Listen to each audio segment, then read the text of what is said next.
Yo, man. You know what I'm talking about? It's time to tell the wife goodnight and put the kids in the crib, man, because this is dad after dark. You feel me?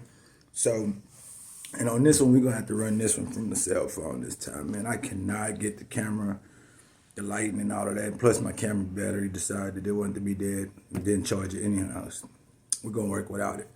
So, yeah, like I said, man, took the kids in, send Bay on her way, you know what I'm saying? Because it's time to have some real live man talk, right? And first, let's start with some sports. I know that Deion Sanders and Coach Prime have been all over the headlines, and tomorrow they take on Oregon and Eugene. And it seems like every week, one of these, YT coaches from these other programs had something to say about Dion, man. And personally, I feel as though it's not just the level of hate, but we also got to factor in animosity. A lot of the tactics that some of those coaches use to lure kids to their programs, you know what I'm saying? All Dion has done, excuse me, y'all, all Dion has done is present people with another option, right? Excuse me, man. I've had a mean ass heartburn all day today, man. Banging ass headache too. But anyways, we're gonna keep it rolling. But it's something that I really want to touch on, and maybe I'm reaching, but does anybody ever notice that how everything that's associated with black strength is always like what's the word I'm looking for? But it's always around buffaloes. You know what I'm saying? Um, Most specifically, like Buffalo soldiers. You know what I'm saying? The black soldiers of the Civil War, who, what a lot of people don't know, is the ones that put so-called, excuse me, y'all, Native Americans into their reservations. But anyways, so yeah, man, Colorado is one of those states too out west. So it's a lot of symbolism in what's going on, especially if you consider that all of these teams are, branded by the region, So a lot of history has been, spoken through the emblems that we wear in sports memorabilia. Anyhow, though, man, you know what? I'll tell y'all a funny story, man. I was telling Bay this, but I remember it was in like maybe like 95 or 96, man. My dad, he was an alumni of the University of New Mexico. And what they would do is that they had like these alumni all-star games and shit, right? So after the Cowboys won Super Bowl 30 against the Pittsburgh Steelers, which I never forget, I'm a Cowboys fan, salute. Somehow, some way, they got the Cowboys to come and play a exhibition basketball game against the New Mexico All Stars, which consisted of players like my dad, Daryl McGee, Kelvin Scarborough. I don't know Greg Brown, but Charlie. It was a lot of alumni who would come and play in that game, man. But yeah, just a funny story, man, because Dion could not fucking hoop, bro, and it got to the point the game, the game got so bad to the point where like if Dion would hit one shot, they would give him like 6 points, man. I bullshit you not, man. Somebody tag Deion Sanders and ask him, does he remember this shit, man? Real funny story, man. Cause Cuz could not hoop. I will never forget this shit. But I also thought it was kind of funny the shit that had ended up playing about the sunglasses and shit too, because as a kid, I wore glasses, and after the game, I met Dion, shook his hand, and one of the first things he did was he took my glasses and he put them on. And as a kid in elementary, you think somebody's kind of teasing you or whatever, making fun of you, especially after everybody's called you four eyes. But you know what I'm saying? That was a really cool moment, man. I never wanted to lose those glasses, you know what I'm saying, because Deion Sanders had actually won. But yeah, man, salute to Coach Prime, salute to salute to Colorado and all of his kids, man. Um, Tom Brady made a statement as far as about Shador being in the Rolls Royce. I believe it was really a Maybach, but tomato, tomato. And, you know, I've seen Shador, give nothing but props and respect to Brady. And after that, it seemed like Brady had to say something negative. And it's just so funny to me because I feel like Tom Brady's insecure. You know what I'm saying? Like, we know the most unathletic, the most untalented person that they call the greatest of all time has a lot to be afraid of. You know what I'm saying? Because that legacy, which we know that these people are not gonna allow anything to temper his legacy, but just talking about spending more time in the film room and all that. It's like, Tom, how many motherfucking Rolls Royces you got? Right. How many dicks you suck to get one? Right. Yeah, like I say, man, this is Dead After Dark, man. This is uncut. This is explicit. We're going to talk about it. All right. So the next thing I really want to talk about, which is something near and dear to me, man. At what age do you guys feel like your children should stop sleeping in your bed? I'll wait.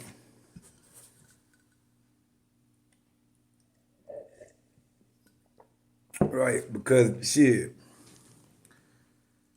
Anna has this really bad thing, and she'll be 3 in a couple days. But no matter if we lock her in her room or whatever, she finds a way out. And before the night is over, Anna always makes her way into my bed. And come on, dads, as we all know, man, that means we gotta sleep with some clothes on, messing with a nigga, getting some skins. It's all kind of bad. All kind of bad. So dads out there, how do we feel about our children coming and getting in our bed, man? Me personally, I think it's cute, whatever, so on and so forth. But I absolutely hate it. My kids sleep bad. I wake up the next day with, motherfucking crook here, crook there, nigga looking all sideways, you know what I'm saying? All kind of shit, man. Anna be that had her motherfucking feet in your mouth, man. I bullshit you not. But yeah, so definitely. So tell me out there, what do y'all think is the cutoff age, for your children to sleep in the bed with mom and dad?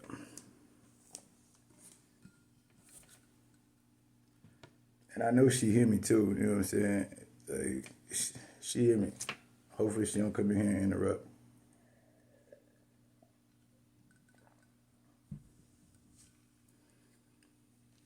Also, so like I said, man, um, what I want to do here is I want to create a space where men can not only discuss issues that we have as men, but also, you know, help each other through the parenting journey because, ain't no perfect way to be a parent. There's certain obstacles that we're all gonna face, no matter what your social status is, your financial status is, all of that stuff. It don't matter if you're Republican, Democrat, black, white, whatever. There's certain shit this man deal was gonna come across, and we gotta be able to know how to deal with it, man. So my partner brings up this shit called, emotional intelligence and so on and so forth, man. And this idea that women have that men aren't emotionally intelligent is somewhat absurd because in 2023, men wear purses. You know what I'm saying? Right. Men out here wearing purses. Now, if you see me wearing a purse, slap the fuck out of me. Because my mama didn't raise me that way. Also, my mama didn't raise me to let anyone talk to me any kind of way, take advantage of me, or anything like that. Now, when it comes to being in a relationship and having a partner, I understand that people want to be treated a certain kind of way, right? Some people don't want to be yelled at and certain things like that.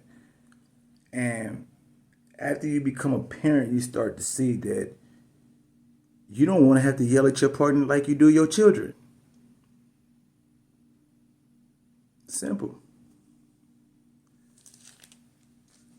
But women, everything is childish, everything is immature until it's on their foot.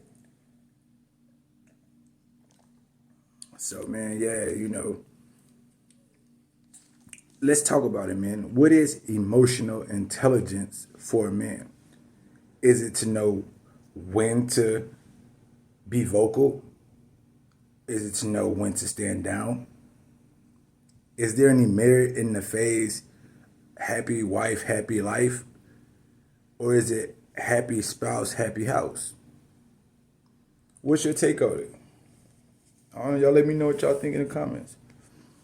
Should you surrender your moral compass, your values, the things that you stand on and believe in, to appease the feelings and emotions of your partner, even if they're considerably in the wrong? Is there not some situations where sometimes people need to be yelled at because you've constantly told them and told them and told them? I mean, and I understand that some people say that they don't respond to certain things. But as humans, the best response is if you don't like to be treated a certain type of way, don't put yourself in a position to be treated that way. You don't want anybody to yell at you, don't do shit that's gonna make somebody yell at you. Same thing for my kids, man. For real. And sometimes these women say having, being with us men is like raising a child all over again. And that's probably 95% correct. Definitely almost 95% correct. Maybe 98. But what happens when the shoe's on the other foot?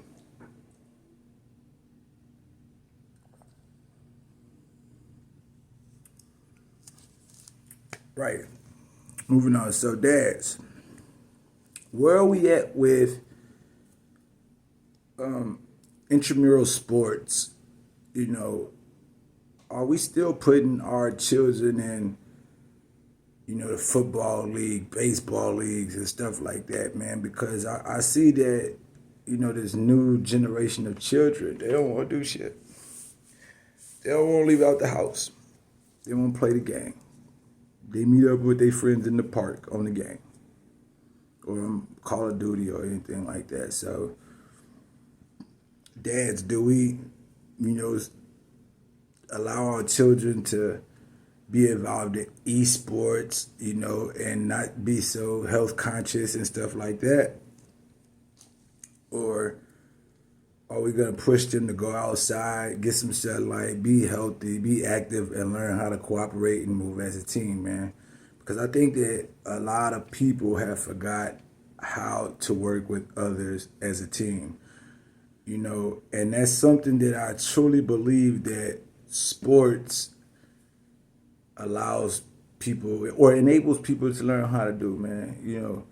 If you never were a part of a team or worked with, chances are you will struggle when you're put in that type of environment. You know what I'm saying? Which also brings me to this, man. How do we, as dads now, really feel about Joe Jackson?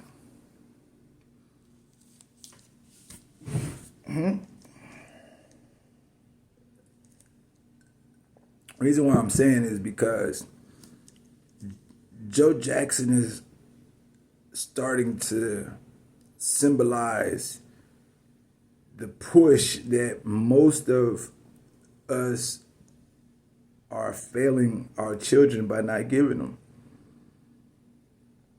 I think that sometimes when we're allowing our children to make too many decisions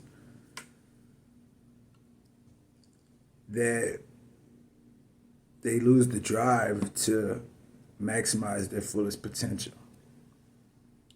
You know, and I battle with this myself. I'm like, man, hell nah, I don't want to exploit my children or their talents and all of that shit for my own personal financial gain. That's not what the objective is, But if you see that your child has a talent, has a skill, that's a hobby right now that could potentially pay their way through college, how do we harvest that? How do how we cultivate that? In 2023, with people so sensitive, so, all this other stuff, how do we cultivate our children to be productive members of society?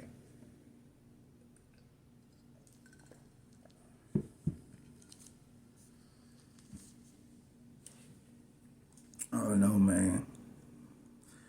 Some of these young boys is like been there, done that, little bro. Y'all, you know, non-athletic, don't can't hoop but will shoot. You know what I'm saying? That shit just it shouldn't be where we at, you know, as a society as a whole. You know what I'm saying? Dads have to step back into the picture. And guess what? Moms have to let us.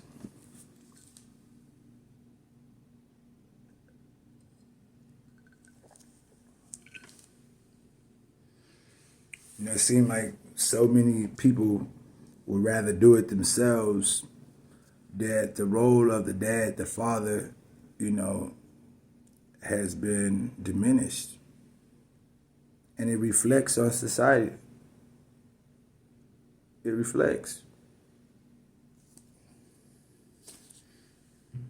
And when you have masculine energy, motherfuckers are intimidated by it. They don't like it. They don't want to be told the truth. They don't want to be disciplined. They don't want to be scolded.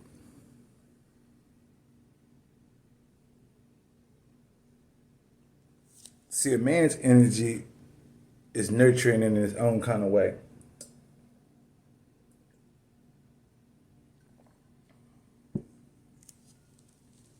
I don't know. Y'all let me know what y'all think. It's some stuff that we definitely need to talk about, man. Definitely need to talk about. So like I said, yeah, man, I'm going to be here. Today's Friday night, man. Hope everybody is safe. Hope everybody had a great week.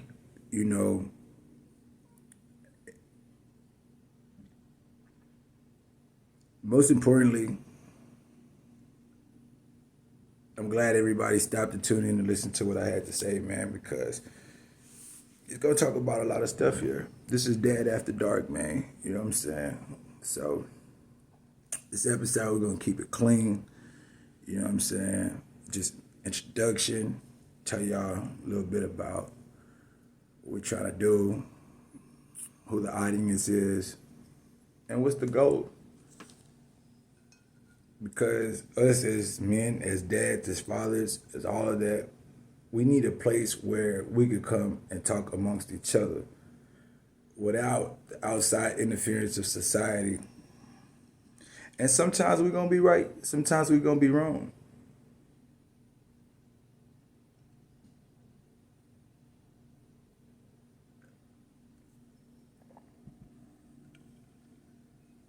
Yeah, but walk in love, keep the faith, keep your head up, stay strong, don't break. You know what I'm saying? I'm signing out.